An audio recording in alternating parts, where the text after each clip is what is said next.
السلام عليكم ورحمة الله وبركاته. الحمد لله وكفى والصلاة والسلام على عباده الذين اصطفى. أما بعد فأعوذ بالله من الشيطان الرجيم. بسم الله الرحمن الرحيم. قال الله تعالى: يا أيها الذين آمنوا لا تقربوا الصلاة وأنتم سكارى حتى تعلموا ما تقولون ولا جنبا إلا عابري سبيل حتى تغتسلوا. All praise be to Allah subhanahu wa ta'ala, the most magnificent, the most beneficent, the most merciful.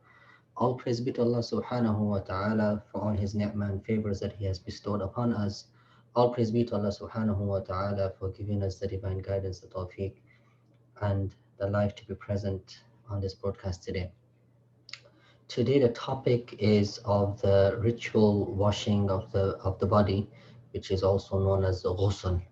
And Ghusl is the ritual bathing is incumbent and made necessary upon the believer under certain conditions and when certain things happen.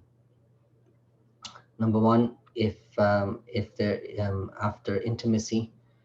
Number two, a man or a woman if they climax while sleeping or whilst in the state of being awake. After the menstrual cycle and after the postpartum cycle. So these are things that make the ritual washing incumbent, meaning farad, necessary. The method of ritual purity, and this is just a refresher for everybody. The method of ritual purity is the following: wash the hands up to the wrist, wash both hands up to the wrist first. Make istinja. Removing istinja means to remove the impurity from oneself. Also, remove impurity from other parts of the body if there is impurity on other parts of the body. After that, we will make the wudu. And exactly as we would make the ritual ablution um, for the prayer is exactly the same way we will make wudu before the ghusl, and including washing of the feet. Now, the only one thing extra here is because the rinsing of the mouth and gargling is not incumbent, is not necessary in wudu, but you would make sure that you will take extra special care in rinsing and gargling in the mouth and cleaning the nostrils and rinsing out the nose. Um, it is important that the soft part of the nose, which is from up to here, that water enter up to the soft part of the nose in order for the ghusl to be complete, in order for the ritual washing to be complete. Then um, make the water flow upon the entire body.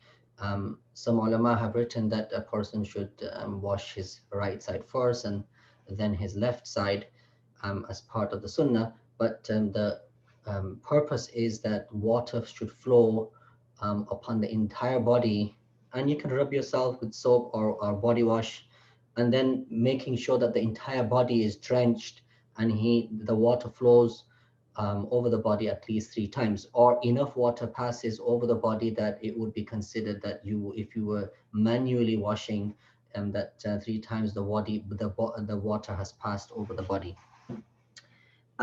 No part should be left dry. This is important. No part should be left dry. Um, Even if a place is left dry, the amount of one hair, ghusl will be, the ritual washing will be invalid. And this is, a person needs to be mindful, and a person needs to be conscious whilst he's taking the ritual, taking the bath, that he makes sure and she makes sure that every part of the body is washed and nothing, and not even a hair that is left without water being flowed over it. Now, this is just the correct way of having doing the ritual washing. But if somebody wanted to know what is necessary and what is farad and what is sunnah and the difference between the two, so there are 3 things which are necessary when a person is taking the ritual washing. Number one, rinsing the mouth is necessary. Um, and you should put placing water into the mouth, gargling, and then rinsing out. Making water into the nose, especially the soft part of the nose. And if you're an expert on how to do that, you can also put water on your hand, in your palm, and you can gently breathe in without breathing it all the way in, and the water will just travel up the nose, and then rinsing the nose out. um, and thirdly is to make sure that the water has flowed over the entire body, making sure that the water has flowed upon the entire body. These three things are necessary. These three things are incumbent, they're farad. Without it, the ritual washing will be invalid. Ritual washing will be invalid. A person will have to redo the ritual washing in order for it to be valid. The sunnah. What are the sunnah? What are those acts which are sunnah? The washing of the hands is sunnah. A person doesn't know where his hands have been at night, or there might be impurity on his hands. So washing his hands is sunnah. Making istinja. Istinja means to clean any impurities that a person would have upon the body first. That is also part of the sunnah. Again, making sure that the purification process is complete, and also to make an intention to of remove of coming removing impurity. Making the intention of removing impurity is also sunnah. And making the water flow over the body 3 times and to drench the entire body, by doing that, is also sunnah. Now, don't get it mixed up that between the first one and what is incumbent. What is incumbent is the entire body has to be drenched without leaving any part, even the size of a hair, to dry.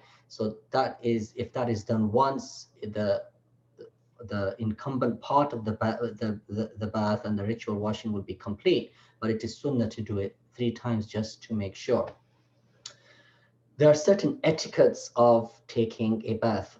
Number one, not to talk. Number two, not to sing or hum whilst taking the ritual washing. Not to face the qibla whilst you're in that state. And a person should be mindful of the adab and etiquettes as much as possible. Now, if somebody is taking, just as on a side note, if somebody has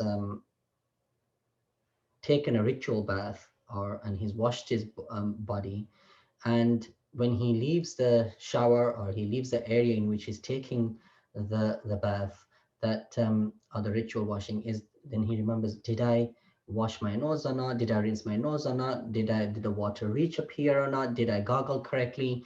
If you have these type of thoughts, or if you think that you might have missed something, or you might have missed a part, you don't have to take the entire bath again.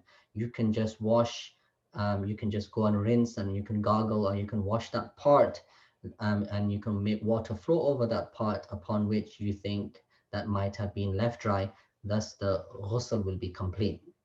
Um, some ulama have written, if a person has something stuck in his teeth, and something significant, not like a small piece of food or something, but something significant that would stop the water, and it's stuck between the teeth, and it would prevent the water from entering, from touching that, getting to the teeth properly. So it would be a significant piece. It shouldn't, a small piece is not going to be a problem, but a significant piece, some ulama have written that that would have to be removed, and that a person would have to gargle once again. That does not mean to say that a person needs to floss before or flossing is necessary before he takes a bath.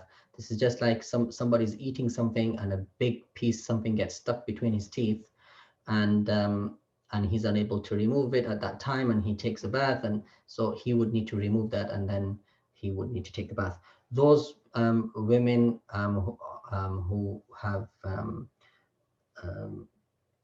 finger nail varnish, if they have nail varnish on, anything that will prevent the water, anything that prevents the water from reaching the body, should be first removed. Um, And if that is not removed, the ghusl and the ritual washing will not be complete. And the thing, unless it's very very difficult to remove, or you don't have anything, it's become part of your body, then it's different. But nail varnish, because we put it on with intent, we have an intent of putting it on, it needs to be removed with a with a nail varnish remover. And then the bath needs to be, um, then the ritual washing needs to take place. So this is just a reminder on how to take a bath and how to take a shower correctly. Hopefully you, inshallah, we will share this with everybody, just to, so that it's a reminder to all, and also to our children, so that we can make sure that everybody is bathing correctly, and the purification process is complete. Jazakallah khair. وآخر دعوانا الحمد لله رب العالمين سبحان الله وبحمده سبحان الله العظيم سبحان الله والحمد لله ولا إله إلا الله والله أكبر ولا حول ولا قوة إلا بالله العلي العظيم. السلام عليكم ورحمة الله وبركاته.